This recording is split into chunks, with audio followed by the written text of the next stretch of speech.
Gusto mo rin bang makagawa ng ganito kasarap na special puto cheese na may salted egg? So tara luto tayo, panoorin mo ang video hanggang dulo.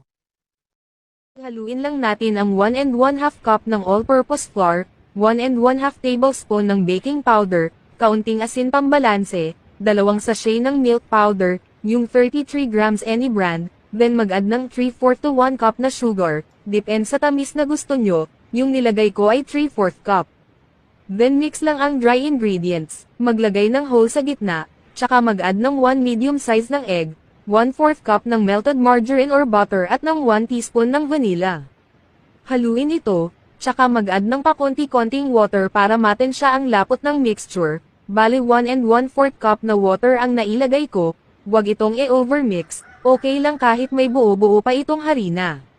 Shoutout po sa mga viewers natin ngayon, comment mo naman kung taga saan ka. Sa isang 9-inch round baking pan ay naglagay tayo ng dahon ng saging, pwede naman ang parchment paper, habang isinasalin ang puto mixture ay salin po natin ito para smooth ang ating mixture. Sa pagkakataong ito ay nagpapakulo na tayo ng tubig sa ating steamer, steam lang po natin ito ng 20 to 25 minutes, pero after 10 to 12 minutes ay hanguin natin ito, at lagyan ng salted egg o yung itlog na maalat at ng maraming cheese. At pagkatapos ay ibalik natin ito sa steamer, lutuin hanggang sa maluto ang ating special na puto. Toothpick test lang po tayo, kung walang didikit sa toothpick ay luto na po ito.